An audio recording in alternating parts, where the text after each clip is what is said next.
जैसा कि बिजली संबंधी हमारा एक अवेयरनेस प्रोग्राम चल रहा है जो प्रति बृहस्पतिवार को हम लोगों तक पहुंचाते हैं। और आधे घंटे के अंदर में हमारे जो पैनल एक्सपर्ट जो होते हैं वो अपनी बात को रखते हैं, उसमें हम अपना कोई सवाल जवाब नहीं करते, उनकी पूरी बात को सुनते हैं। आधे घंटे के बाद में आधा घंटा हमारे क्वेश्चन का होता है, जो हमारे पैनल एक्सपर्ट जो है उनसे कुछ बातें हम जानना चाहते हैं, जो कंफ्यूजन जो उन्होंने भाषण दिया या जो भी अपने किया। साथ ही साथ हम इसको रिकॉर्ड भी करते हैं। रिकॉर्ड करने के बाद में लोगों तक यूट्यूब और चैनल है जो मेरा, उससे पहुंचाने की कोशिश करते हैं। और आज का जो टॉपिक है वो ये है कि विद्युत की जो आपूर्ति होती है, सप्लाई होती है, उसमें लापरवाही करने से जो एक्सीडेंट होते हैं, अब वो लापरवाही जो कंपनी सप्लाई करने वाली वो कंपनी करे, डिस्कॉम करे, या कोई अन्य कोई कारणों से हो जाए, बिजली से, बरसात से या किसी कारणों से, तो उनके कौन से ऐसे नियम है और क्या मुआवजे का कंसेप्ट है, तो उस बात को हम लेकर के और अपनी बात को रखेंगे। तो हम चाहेंगे कि आज वैसे चिरानिया जी का मेरे पास में भी संदेश आया था, कुछ उन्होंने भेजा है डॉक्यूमेंट, वो भी मैं आपके व्हाट्सएप पर शेयर करूंगा। वो लड़ाई अपनी कानून की लड़ाई लड़ते हैं, हम इन जनरल कुछ डेटा आज डिस्कशन करेंगे। और उन डेटाओं के अंदर कोशिश ये करेंगे कि हमारी 5वीं एक मीटिंग और होगी, 5 मीटिंगों के बाद में हम फिजिकल मीटिंग एक करेंगे, जो इन्हीं को समाहित करते हुए पांचों के पांचों जो लेक्चर हुए हरलाल जी के, उनके ऊपर होते हुए और कई साथियों से जो टेक्निकल एक्सपर्ट लोग हैं उनसे जुड़ते हुए हम और जुड़ेंगे। और हमारी फिजिकल मीटिंग में फिर तय होगा कि हम किस दिशा में बढ़े, कहाँ बढ़े, कैसे बढ़े, और कैसे वर्कशॉप करें, ट्रेनिंग पार्ट करें, किसको ट्रेंड करें, कैसा करें। ये हमारा एक मिशनरी प्रोग्राम होगा जो मिशन के रूप में चलेगा। तब तक संसद में बिल आ जाएगा, जिसको भी मैं अपने स्तर पे सुनूंगा, और उसको संडे की जो मीटिंग है उसके अंदर में यदि बिल आ गया तो उसके बारे में, या ना कोई दूसरे बिल होंगे उनको जो है हम शेयर करेंगे। जो 11-22 की संडे की मीटिंग है उसमें संसद की कार्रवाई से संबंधित हम, जब तक संसद चलती है, हम उस पर डिस्कशन करते हैं। ये सेशन बृहस्पतिवार का हमारा जो है वो बिजली, किसान और जो भी गांव की अंचल की जो समस्याएं हैं जिनको हम फील्ड में लाना चाह रहे हैं उनको करते हैं। तो बिजली हमारी प्राथमिकता पे अभी हमारा चल रहा है, ये मिशनरी प्रोग्राम चल रहा है। तो अब मैं निवेदन चाहूंगा हरलाल जी से कि हरलाल जी आप अपना उद्बोधन दें, आधे घंटे में अपनी बात को रखें। तब तक हम आपको शांति से सुनेंगे, कोई सवाल जवाब बीच में हम नहीं करेंगे, और आधे घंटे के बाद में हम आपसे कुछ जानकारियां जो भी हमारे कंफ्यूजन हो गए वो दूर करना चाहेंगे। तो ओवर टू हरलाल जी। बाकी सारे माइक बंद कर लें और लाल जी का माइक खुला रहेगा, सिर्फ हरलाल जी। हाँ जी, नमस्कार सबको। आज का अपना टॉपिक है बिजली आपूर्ति और लापरवाही या सुरक्षा उपकरणों की कमी से दुर्घटनाएं जो होती है उसके बारे में ज्यादा डीप पे नहीं जा करके मोटा मोटी अपन डिस्कस करेंगे, आम आदमी में जो समझ में आ जाए। बिजली, जितनी भी बिजली बनती है, ये एक एक्ट बना हुआ है, विद्युत अधिनियम, इलेक्ट्रिसिटी एक्ट। पहले 1956 में बना था, वो लागू था। अब इन्होंने प्राइवेटेशन के लिए अमेंडमेंट करके सेंट्रल गवर्नमेंट में बना दिया इलेक्ट्रिसिटी एक्ट 2003, जो भी चल रहा है। उसमें सारे प्रावधान है कि बिजली पैदा करने वाला क्या क्या स्टैंडर्ड के अनुसार करेगा, उसमें क्या होना चाहिए, क्या नहीं होना चाहिए, कोई दुर्घटना नहीं हो उसके लिए वो क्या क्या करेगा। फिर बिजली प्रसारण वाले के उसके भी नियम है, कितनी बिजली कितनी हाइट पे होगी, कौन सी वोल्टेज की बिजली की क्या ऊंचाई होगी, ये सारी चीजें हैं। तो उसमें भी वो सेफ्टी मेजर 90% तक ये लेते हैं, बड़ी लाइनों वाला। फिर आता है डिस्ट्रीब्यूशन सिस्टम। उसमें एलटी लाइन है, कहीं तार ढीले हैं, झूल रहे हैं, कहीं स्पार्किंग हो रही है, भिड़ रहे हैं, कहीं ऊंचाई सही नहीं है। जैसे स्टैंडर्ड है कि 16 फीट हाइट होनी चाहिए तार की। सबसे जो नीचा तार दोनों पोलों के बीच में होता है मिड स्पान पे, वहां 16 फीट जमीन से हाइट होनी चाहिए। वो रोड क्रॉसिंग है तो अलग अलग वोल्टेज पे अलग अलग है, 21 फुट 25 फुट। जैसे भाई रोड क्रॉस कर रही है लाइन तो उसकी हाइट क्या होनी चाहिए। मकान के ऊपर से जा रही है तो उसमें 8 फुट है, मकान के बालकोनी के पास से जा रही है तो उसमें 6 फुट दूर होनी चाहिए। ये सारे पिरामिड है, स्टैंडर्ड बने हुए हैं, नियम बने हुए हैं, सब है, उसको फॉलो नहीं करते, दोनों ही नहीं करते। कंपनियां, जो बिजली वितरण कंपनियां भी नहीं करती, प्लस जो मकान बना रहा है वो भी नहीं करता। बांस लगा के उनके लाइन के तार ऊंचे करके नीचे बालकोनी बना देता है, फिर वो तार छोड़ते ही बालकोनी पे आ जाते हैं। तो ये दुर्घटना कैसे रोके? बिजली से जो दुर्घटना हो रही है, हर जगह अपन देखते हैं, व्हाट्सएप पे फोटो देखते हैं, बड़ी दे आती है कि जल गया पूरे आदमी, ये हो गया। तो इसमें अपने वो मोटा मोटी ये अपना जो भारत में इलेक्ट्रिसिटी जो बन रही है, वितरण हो रही है, उसमें 50 फ्रिक्वेंसी की बिजली है, और उसमें एक तार अर्थ होता है, मतलब नेगेटिव चार्ज होती है जमीन, और उसके साथ हर जगह ट्रांसफॉर्म पे और पे जो फॉल्ट करंट उस तार के थ्रू अर्थ में जाता है। जहां भी फॉल्ट करंट कहीं भी है, कहीं तार बिट गए, कहीं शॉर्ट हो गया, कहीं तार टूट के जमीन पे गिर गया, तो वो अर्थ में जानी चाहिए। और अर्थ आपकी कनेक्टिविटी सही नहीं है, अर्थ तार टूट गया, कुछ हो गया, तो फिर वो फैल जाता है जमीन पे। जैसे कई बार बरसात में पानी में फैल जाता है, तो वो क्यों फैलता है? कि उसकी अर्थिंग सिस्टम सही नहीं है। अपन घरों में फिटिंग कराते हैं तो उसमें एक अर्थिंग बनाते हैं कि घर में कोई भी फॉल्ट है या कोई भी इक्विपमेंट में कोई तार टच हो गया, कुछ भी हुआ, तो वो अर्थ के थ्रू जमीन में चला जाए, आदमी का नुकसान नहीं हो। पर वो भी अब आजकल ये पुराने फिटिंग जो होती थी घरों में, उसमें अर्थ का वायर पूरी फिटिंग में चलता था। आजकल इन्होंने नई टेक्निक में ये एलसीवी ये लगा दी, एलईडी, ये लगता है ट्रिप वाले सर्किट, कैसा भी अर्थ में करंट जाएगा तो ये ट्रिप हो जाएगी और बंद हो जाएगी। चलो वो सिस्टम भी है। तो अपने मोटा मोटी एक्सीडेंट पहले ही बात करेंगे क्यों होते हैं। दुर्घटनाएं होती है, आदमी जब भी कोई काम करता है, बिजली बंद है, ऊपर चढ़ता है पोल पे, या उसके फ्यूज बांधता है, जो भी, उसके पहले क्या सावधानी बरतनी चाहिए? मतलब मेनली उस लाइन को बंद कराने का, जिसको शट डाउन बोलते हैं, जहां से वो लाइन आ रही है उसका शट डाउन लेना जरूरी है। और शट डाउन का नियम ये है कि भाई लिखित में शट डाउन लो, शट डाउन देने वाला कौन है, लेने वाला कौन है, फिर उस जहां से बिजली चालू होती है उस स्विच पे एक बोर्ड टंगो कि भाई इस पे कार्य चल रहा है, कोई चालू नहीं करे। और उसके बाद लाइन पे जाके उसको अर्थ करो, अर्थ होती है, अर्थिंग करो, फिर आप आराम से काम करो, फिर वो अर्थिंग हटा दो और फिर शट डाउन कैंसिल करा दो। टेलीफोन पे ये शट डाउन लेते हैं। फोन पे 2 किलोमीटर दूर खड़ा आदमी फोन करता है जी से जोड़े को, ये अमुक लाइन बंद कर देना। अब वो कौन सी लाइन बंद की, दूसरा आदमी उसके कोई पास है नहीं, वेरीफाई करने वाला कोई है नहीं, लिखा पढ़ी वो करता नहीं, उसको ध्यान नहीं, स्विच इस लाइन 1 नंबर का काटना था, 2 नंबर का काट दिया और उसको टेलीफोन पे कह दिया मैंने स्विच काट दिया, और वो ऊपर चढ़ते ही वहीं जल जाता है। अच्छा, मोस्टली क्या है कि लाइन मैन ट्रेंड आदमी होते नहीं, अनट्रेंड आदमी गाँव में काम करते हैं, वो बिजली ठीक करने का काम करते हैं, चलाते हैं, जो भी है, मान लो, तो ये दुर्घटनाएं ज्यादा वो होती है।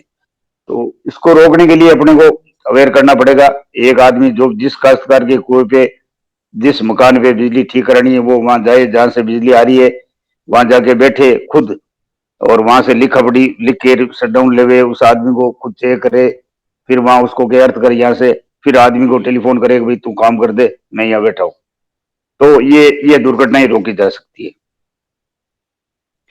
नंबर 2, ये जैसे इनके तार ढीले हैं रास्ते पे, कहीं अपने चारा लाते हैं, ऊंट गाड़ा लाते हैं, बस निकलती है तो टच हो जाता है और उससे दुर्घटना हो जाती है। उसके लिए भी नियम बने हुए हैं कि भाई आप कंप्लेंट करो टाइमली, भाई तार ढीले हैं, ये रास्ता है, इस पे आपकी क्लियरेंस सही नहीं है, 21 फुट होनी चाहिए, 21 फुट है नहीं, एलटी लाइन है तो उसकी 17 फुट होनी चाहिए, 17 फुट नहीं है, जो भी है मान लो। तो अपन कोई कंप्लेंट करता नहीं, अपना क्या लिया हर आदमी, जबकि हर आदमी को जैसे ही ढीले तार देखे, नीचे देखे भाई इसकी हाइट कम हो गई है, तार क्या किए, आज खींच दिए, टाइट खींचे आपने, सही खींचे, पर वो धीरे धीरे मेटलिक, मेटल के बने हुए होते हैं, एल्यूमिनियम के, तो वो लूज होते रहते हैं, तो उसकी मेंटेनेंस जरूरी है। तो ये अपना अवेयर करेंगे और करेंगे तो वो वापस टाइट हो जाएंगे, तो ये दुर्घटना रोकी जा सकती है।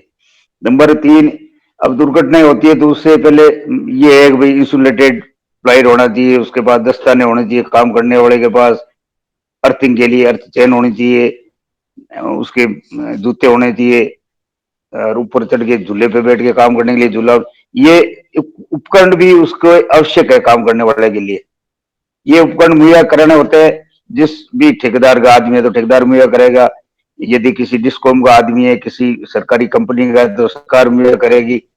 इसमें भी लापरवाही होती है कि वो टाइमली मिलते नहीं है। जैसे दस्ताने लिए, एक बार ले लिए तो दस्ताने की उम्र 4-5 महीने है, 5 महीने में वो रबड़ के होते हैं, गल जाता है, खराब हो जाता है। आप यूज नहीं लो तो भी गल जाएगी, खराब हो जाएगी।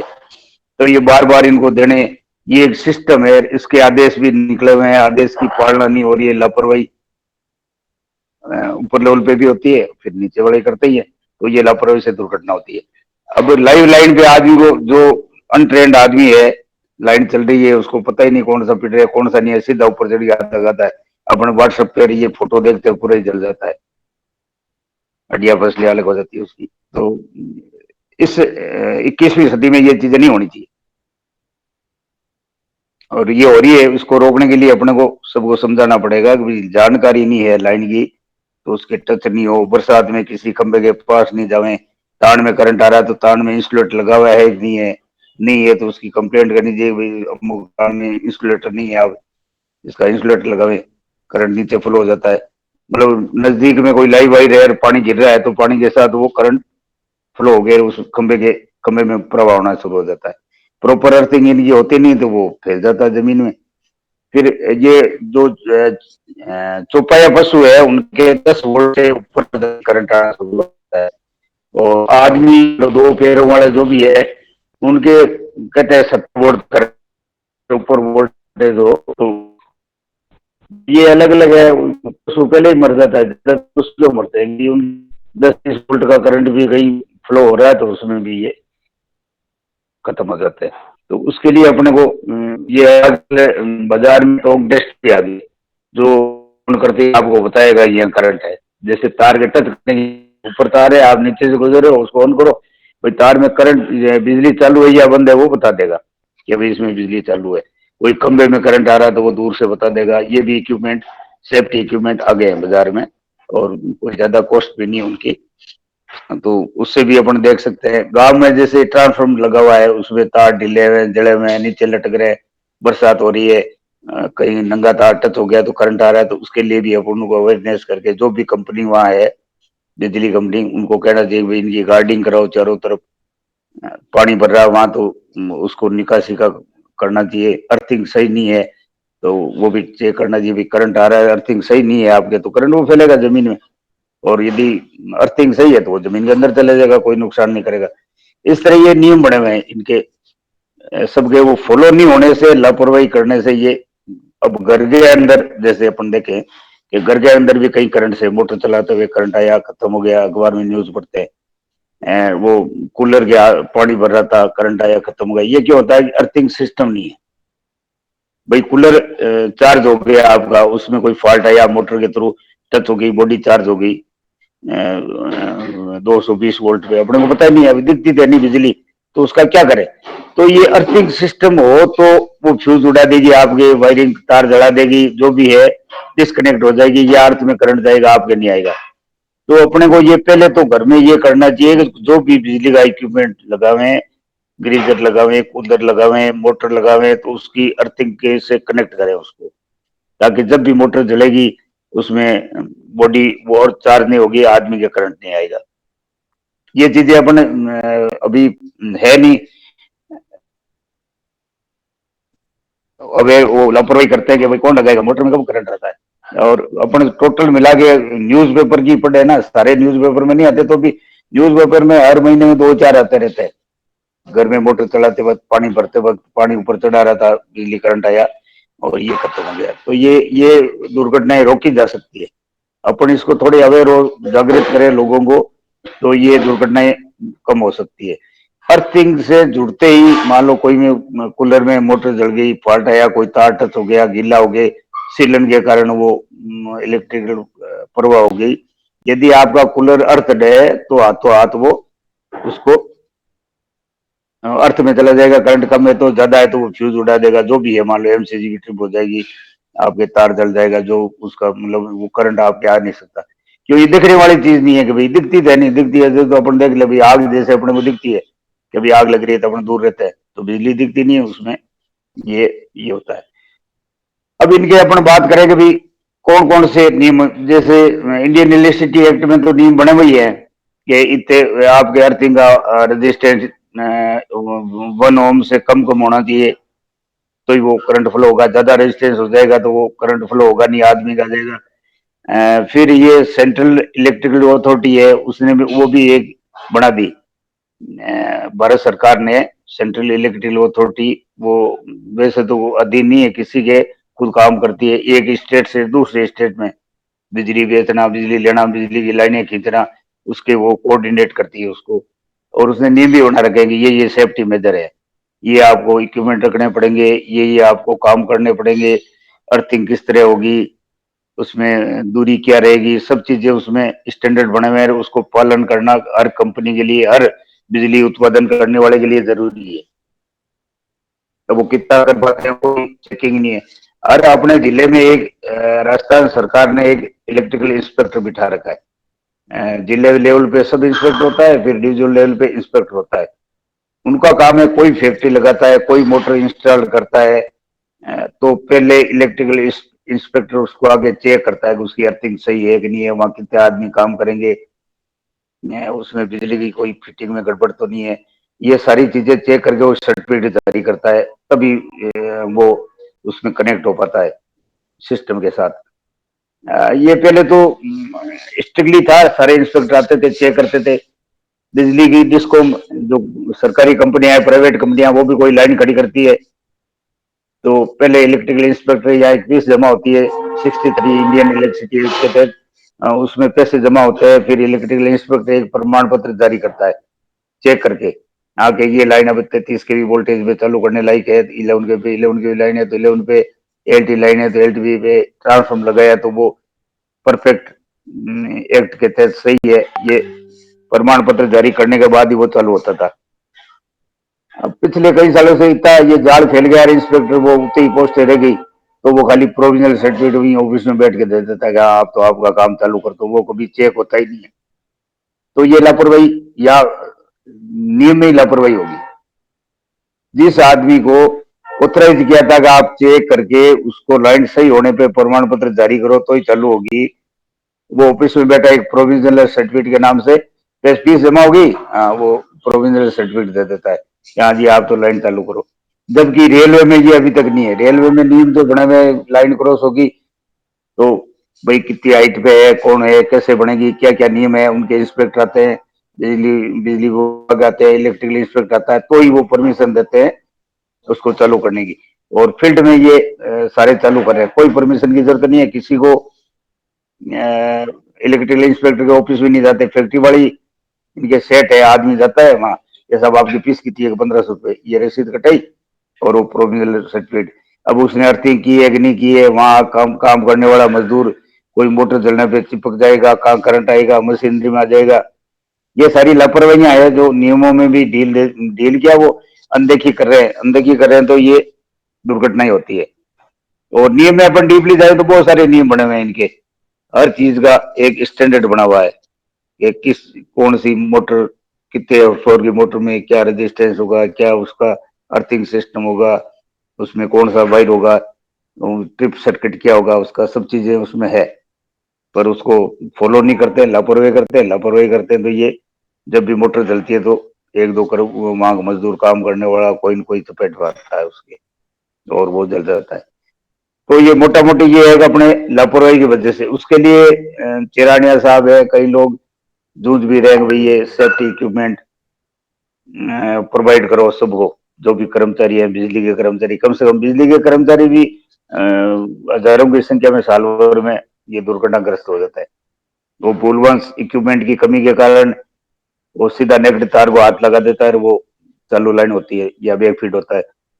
फिर ये जनरेटिव जनरेटर जो चलाता है, वो भी उनको जानकारी नहीं है, सीधा जनरेटर तारों में जोड़ दिया, लाइन बंद है तो जनरेटर के थ्रू वो करंट बैक फीड हो गया, मतलब लीकेज करंट जो भी हुआ 10-20 वोल्ट, कोई बल्ब के थ्रू, कोई और इक्विपमेंट के थ्रू, कोई कैपेसिटर लगा उसके थ्रू, तो बैक फीड हो गया, वो ट्रांसफार्मर में जाके 10 वोल्ट के वो 1000 गुना हो गया, तो वो गए वोल्टेज बन गए 1000 और उससे करंट आ जाता है। वो भी एक बैक फीड वाला भी है सिस्टम, मतलब परफेक्ट सिस्टम नहीं है, इसकी वजह से ज्यादा ये दुर्घटनाएं होती। अब दुर्घटना हो जाए तो क्या करना चाहिए?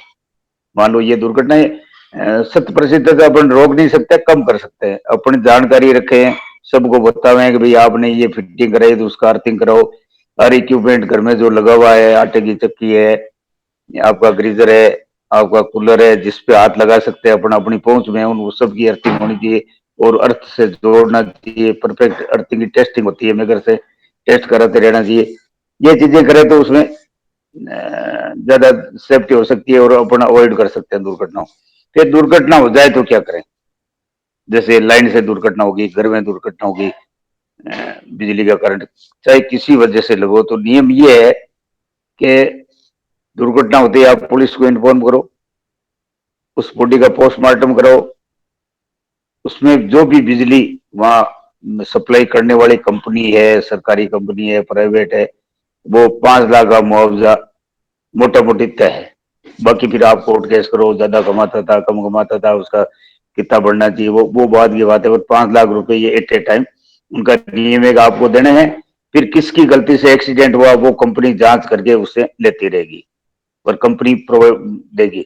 अब लोग जानते नहीं है, एक्सीडेंट हो गया दबा दब ले जाते हैं, पुलिस में भी एफआईआर करा देते हैं, फलाने की लापरवाही से 304 में करो, वो करो, उल्टा सीधा करा के, और पोस्टमार्टम कराते नहीं, जानकारी नहीं कि पोस्टमार्टम क्या करना, बॉडी नहीं रही, जल गई, वो होगी, तो फिर वो मिल नहीं पाते। वैसे 3 चीजें उसमें जरूरी है, एफआईआर दर्ज करा दो कि भाई दुर्घटना होगी। अब वो कारण ढूंढते रहेंगे, पुलिस वाले ढूंढेंगे, बिजली वाले ढूंढेंगे, इलेक्ट्रिकल इंस्पेक्टर ढूंढेगा, तो इन्फॉर्म करना चाहिए पहले पुलिस को, इलेक्ट्रिकल इंस्पेक्टर को, और फिर हॉस्पिटल में पोस्टमार्टम कराना चाहिए यदि डेथ हो गई है। और यदि विकलांगता आ गई है कोई, तो उसके भी फिक्स है, तो कंपनसेशन है उसका कंपनी देगी। जो भी जिसके भी काम कर रहा था उसका जो मालिक है, जो ओनर है, वो देगा, कोई भी देवे उसको कंपनसेशन मिलेगा। वो कंपनसेशन एक्ट बना हुआ है उसका अलग से, कि किसका क्या कंपनसेशन है, हाथ कट गए तो क्या है, पैर कट गए तो क्या है, ये सारी चीजें नियमों में बनी हुई है। पर ये नियम की जानकारी नहीं है, और नहीं जानकारी होने की वजह से वो बस, ये हमारी तो कोई गलती नहीं है, क्योंकि ये लिख देते हैं पुलिस वाले, ये इसकी गलती है, उसकी गलती, उससे कोई मतलब नहीं है। ये तो 5 लाख रुपए फिक्स है तो मिलने ही चाहिए।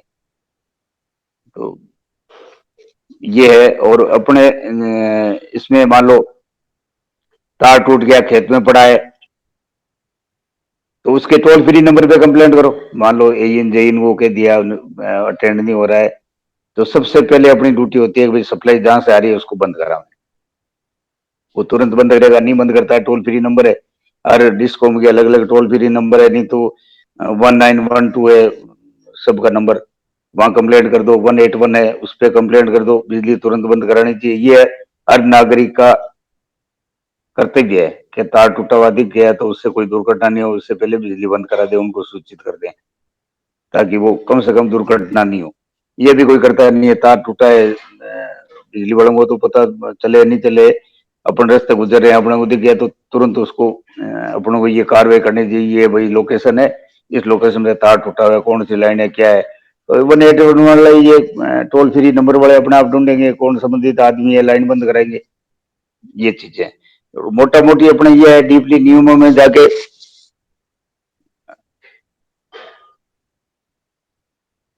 Thank you sir. हाँ, बहुत बहुत धन्यवाद हरलाल जी सर। अब हम सवाल जवाब का आपसे कुछ जिज्ञासाएं होगी उनको शांत करना चाहेंगे।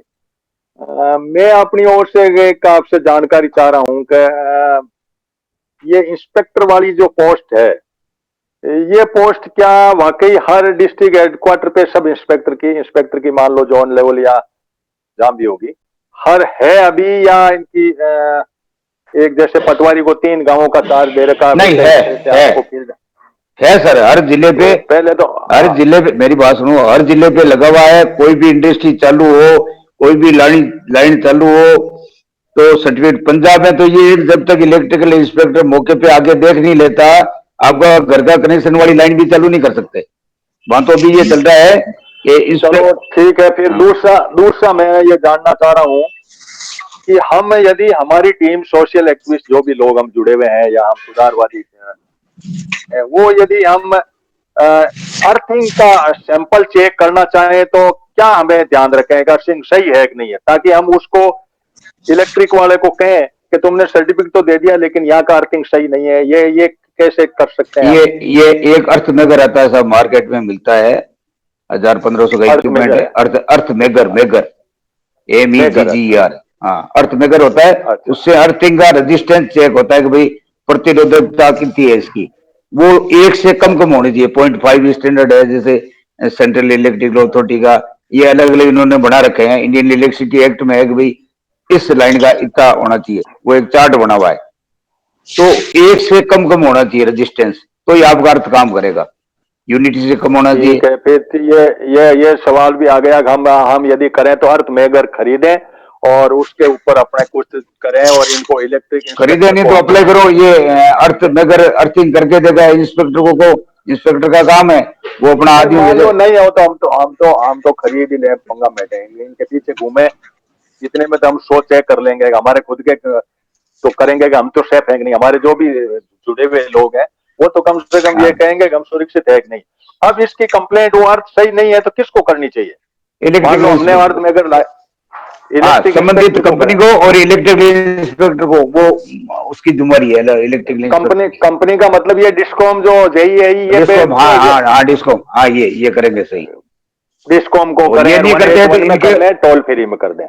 हाँ, टोल फ्री में कर दो। हाँ। नहीं तो इलेक्ट्रिकल हाँ। इंस्पेक्टर इसके लिए जुम्मेदार है, इंस्टॉलेशन के लिए। वो पोस्ट है, फीस लेता है, हाँ। राजस्थान सरकार में जमा होती है चालान के थ्रू फीस।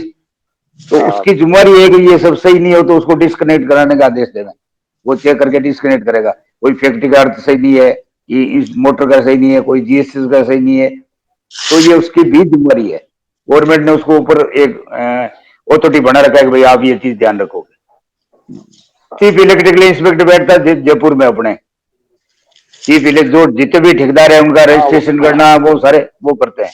ये तो अब मैं यह और साथियों को भी लूंगा कि हम चिरानिया जी से भी मिलेंगे, वो इस पे पूरा अभियान चला रहे हैं, हाई कोर्ट तक भी लड़ रहे हैं, आरईआरसी से भी लड़ रहे हैं। तो चीफ इलेक्ट्रिक वाले का जानकारी लेके उसके फोन नंबर लेकर के और चिरानिया जी के साथ हम मिलेंगे। अब और साथी जो जुड़े हुए हैं, डॉक्टर साहब हैं, और कोई सवाल आपके दिमाग में हो तो अरलाल जी से।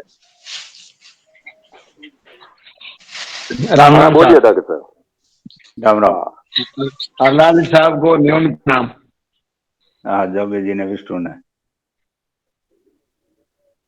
सर, मैं ढाणी में रहूं। ढाणी में ट्रांसफार्मर लागू, ट्रांसफार्मर की जगह एमसीपी की खराब होगी और लोग इन काट सीधो करगा और आज तक व्यापारी जोड़ी को नहीं, 1 साल हो गो। और मारे जगह लाइन आवे जी जी। गांव जगह कट्टी तो 11,000 तो थे ढाणी तक आयोडो है तार।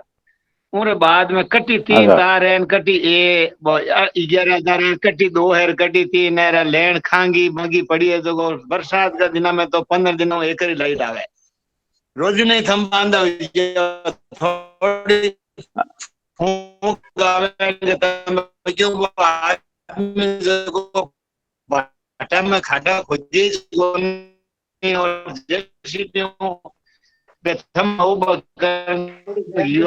अब राम जाने कोई सोई नटे। मन बताओ कई समाधान कराए। इसके इसके समाधान ये जेई इनको कंप्लेंट करो सर, नहीं तो एक्शन है, एससी है, टोल फ्री नंबर है। वो 3 तार थे, उसमें एक तो था आपका लाइव तार 11,000 वोल्ट का, ठीक है। दूसरा न्यूट्रल है, इन्होंने सिस्टम बनाया कि भाई न्यूट्रल तार जो जितनी भी सिंगल फेज की लाइनें होगी वो पूरा जीएसएस तक जाएगा और जीएसएस वाले ट्रांसफॉर्मर के न्यूट्रल से जुड़ेगा। और एक अर्थ का वायर है, 3 वायर होते हैं सिंगल फेज लाइन में। एक अर्थिंग का है जो हर तीसरे पोल पे अर्थ होनी चाहिए या वायर खींचो। इंडियन इलेक्ट्रिसिटी में ये है कि हर पोल अर्थ होना चाहिए। अरे पोल अर्थ नहीं है तो आप तीसरा पोल अर्थ कर दो और एक तार खींच दो, सब वो जुड़ता हुआ, सब में जुड़ता हुआ जाए, वो ऊपर के जो भी लाइव मेटेलिक पोर्शन है उससे कनेक्ट होगा। ये करते नहीं है, मतलब उसकी कंप्लेंट आप जेई नहीं इनको करो, वो नहीं करते हैं तो आप हायर अथॉरिटी को करो, एक लिफाफा डाल दो और उसमें भाई ये करो, 181 पे कर दो।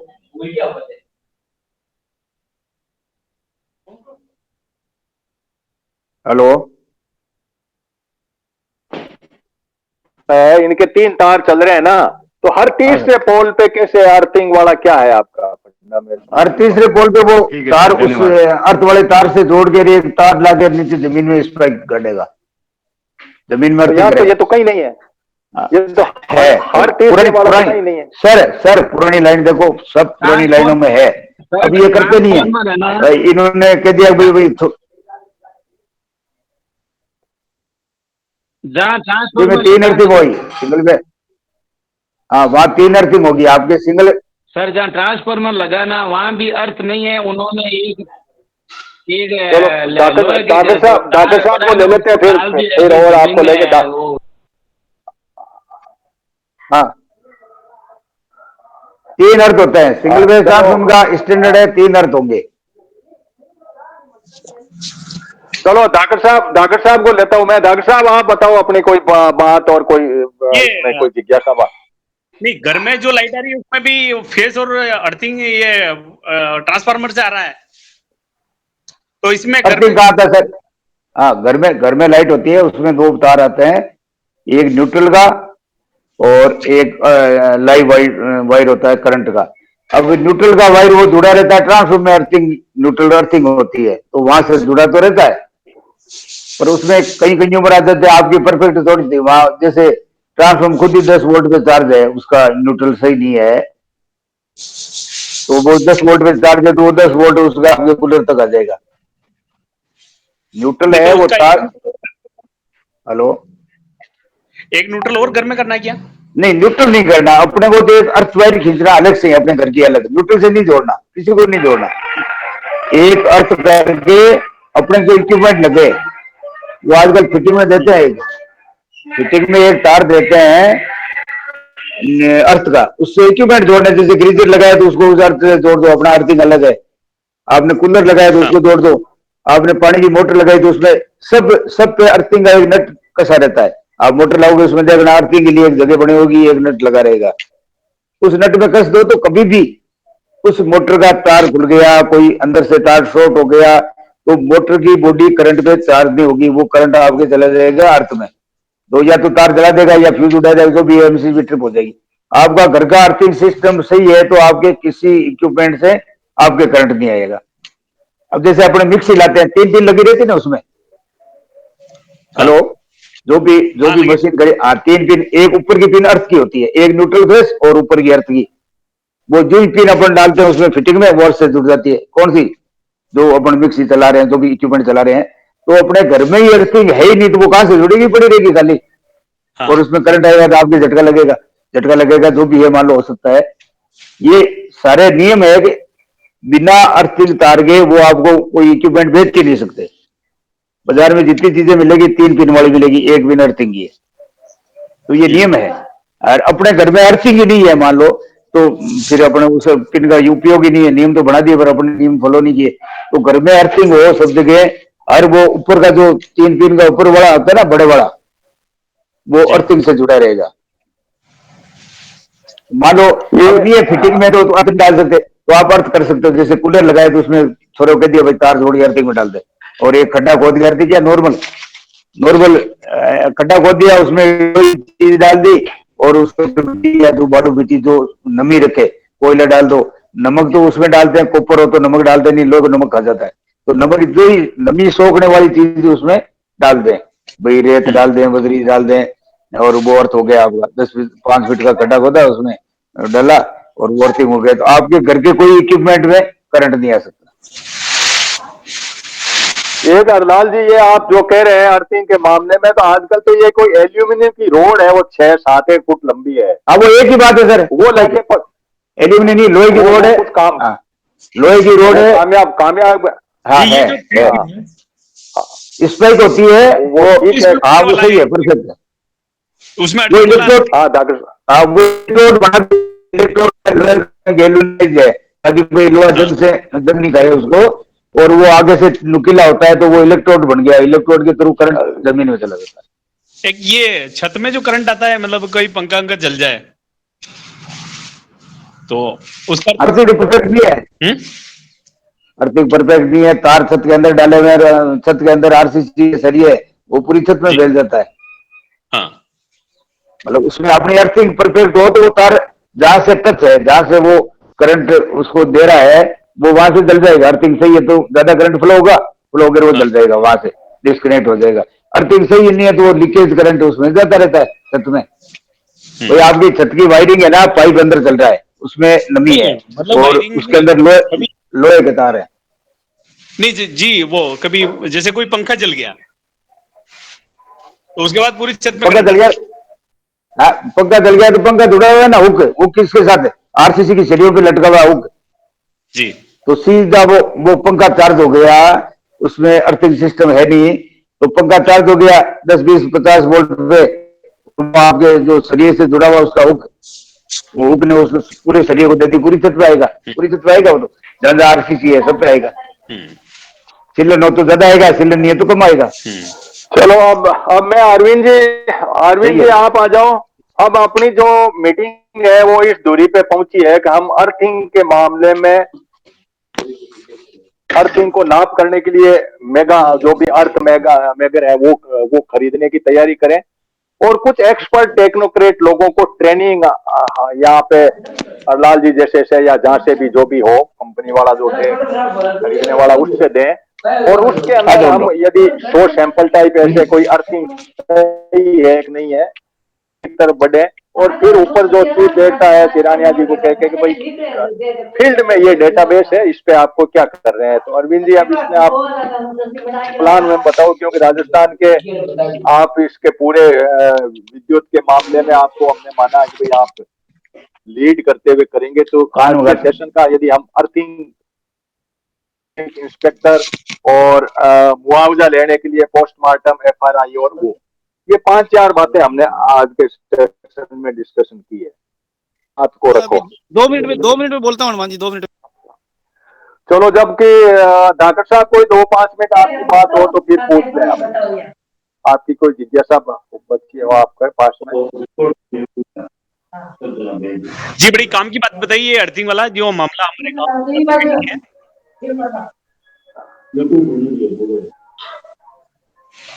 तो ये जो अर्थिंग और कोई हाँ तो राम प्रसाद जी ये फील्ड की तैयारियां करो। अब अगला लेक्चर तो बृहस्पतिवार को हो जाएगा साहब का, तो अब हम फील्ड में इन सब जो ज्ञान लिया इसको हम एक बार मेड़ता में रखें या फील्ड में कहीं कोई जीएसएस पे रखें और रिकॉर्ड हमारे पास है इनके पूरे और भी कोई जरूरत पड़ेगी तो ऊपर फिर हम जयपुर लेवल की लड़ाई फिर किरानिया जी और नील साहब और उनके सौजन्य से हम लड़ेंगे। तो इसकी अवेयरनेस लोगों को कहो, कुछ जुड़े तो नहीं हो तो आप अपना कोई टीम नहीं अपने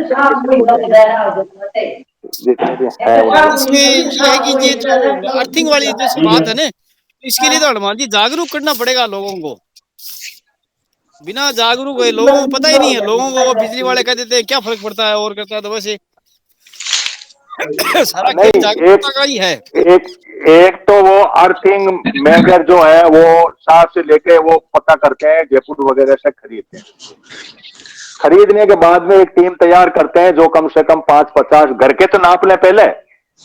1500 रुपए कोई बहुत ज्यादा नहीं है और वो ऑपरेटर्स यदि होता है तो इनके पीछे घूम के हम नहीं लें और एक बार हम आपस में एक दूसरे को देकर कर भेज देंगे, बस में पैक करके भेज देंगे तो उधर नाप के। अब 150 लोग हमारे मिलने वाले हैं, पड़ोसी अड़ोसी नापे, नापने के बाद में हम इंस्पेक्टर को और इनको चैलेंज करें तो ये टीम एक थोड़ी सी हम बढ़ाएं तब हो। भाई ये अर्थिंग वाला 1500 रुपए वाला तो जैसे साहब को पूछ के मैं ही ले आया, मान लो आप मान के चलो मैं ले आया, जयपुर में मिलेगा और मैं इनसे बात करा के और फोन नंबर लेकर के बच्चे को कहूंगा वो खरीद लेगा। खरीदने के बाद में उसका उपयोग करें उस बात के लिए अपना प्लान बनाओ, प्लान आपकी डायरेक्शन में हो, ये मैं चाह रहा हूं। तो सवाल हो तो, वरना फिर सेशन को ओवर करते हैं। अर्थ मेकर को नापने का तरीका मतलब जैसे तीसरा तार नहीं लगा है फिटिंग में अर्थ मतलब वो डॉक्टर साहब इनसे पूछेंगे अरलाल जी वगैरह से, कुछ कंपनी जो बेचेगा उससे कुछ जानकारी लेंगे कि इसमें कौन कौन से बटन क्या है मिल जाएगा। और क्या एक ऐसा ऑपरेटर्स जो लोगों की जान बचाता हो उसको हम खरीद लेते हैं और हम फिर उसमें फील्ड में उतर जाते हैं। तो ये चीज हमारे होगी तो इनमें हड़कम बचेगी कि यार ये लोग हमारी बेट में चेकिंग शुरू कर रहे हैं, अर्थिंग सही होने शुरू हो जाएंगे। हाँ। तो मिशन जो भी होता है ना उसके अंदर कोई न कोई बात हमें आगे बढ़ाने के लिए कुछ न कुछ एक कोई हुक लगाना पड़ता है। तो ये हुक लगा देते हैं हम और इंस्पेक्टर को चैलेंज करना शुरू करते हैं। इंस्पेक्टर नहीं मानता तो चीफ इंस्पेक्टर ऊपर बैठता, जयपुर तो चिरानी जी वगैरह मिलके उनका डेलीगेशन जाएगा अपन 5 लोगों का और वहां जाके मिलेंगे कि साहब ये बात है, ये आप बताओ क्या कर रहे हो। वहां बैठे हैं चिरानी जी जयपुर में, चलेंगे अपने और अपनी प्रॉब्लम भी कहेंगे कि ये आपके पूरे है। ये प्रोविजनल सर्टिफिकेट की जो बीमारी आप जैसे रेलवे का बताया इन्होंने, तो रेलवे का सिस्टम है तो हमें मरने के लिए क्यों छोड़ रहे हैं ये मरे ही क्यों। मुआवजा तो किसके काम आता, मुआवजा तो पीछे बचते हैं उनके काम आता, हम मर जाए मुआवजा क्या करें। तो हम मुआवजा लें क्यों और हम इस तरह की व्यवस्था में क्यों पड़े, हम इस लाइन पे हम बढ़ते हैं। ये हमें सोच करने की जरूरत है। तो आज का सेशन कोई और विशेष बात हो किसी की तो सर, हाँ मेरा सवाल सर एक, लीजिए। मैं अल्लाह जी साहब से ये पूछूं सर कि मेरे घर में अर्थ फिटिंग है, करीब करीब 95% लोग अर्थ फिटिंग नहीं करवाते हैं। मैंने मकान के ऊपर तड़ी चालक लगाया लाइटनिंग कंडक्टर, काट दो, और वो पूरा तांबे का है, और उससे मैंने जो छड़ नीचे आई वो भी तांबे की है। नोकीला तांबे की प्लेट मैंने अर्थ में नीचे जमीन में डाल करके बजरी और सल्फर और कोयला डाला मैंने, और शायद उस अर्थ की वजह से मेरी एक बार जान भी बच गई। करंट आ गया था, मैंने तार पकड़ लिया था गलती से, वो नीचे से तार था और था तो मरने का चांस पक्का था। लेकिन फिर मैं पता नहीं क्या दूसरे हाथ से मैंने उसको तार को फेंक भी दिया। वो हरलाल जी, तो सर वो लाइटनिंग कनेक्ट, सुनो मेरी बात, वो हरलाल नहीं लाइटनिंग, हरलाल जी ऑफलाइन हो चुके हैं। नहीं सर वो लाइटनिंग कनेक्ट भी, तो सुनो मेरी बात, हाँ। हरलाल जी ऑफलाइन हो चुके हैं, उनका वो कनेक्शन अच्छा, कट चुका है, तो अपने फोन पे अपन पूछ लेंगे। आज का सेशन हमारा फोन पे पूछे। आज का सेशन रिकॉर्ड हो चुका है और हम आपको भेज देंगे, इसको आगे आप वायरल करेंगे, लोगों तक जानकारी पहुंचाएंगे। आप सभी के जुड़ने का बहुत बहुत धन्यवाद। और बहुत ही बढ़िया टॉपिक साहब, मतलब ये अर्थ होता ही नहीं लोगों घरों में, बहुत लोग मरते हैं इससे। बिल्कुल, नेक्स्ट बृहस्पतिवार का जो भी टॉपिक होगा भेजेंगे। फिर हमें इसमें अरविंद जी आप अब फील्ड की तैयारी करो, किसी भी बात पे फील्ड पे उतरेंगे अपने। धन्यवाद आप सभी को, थैंक यू। धन्यवाद साहब।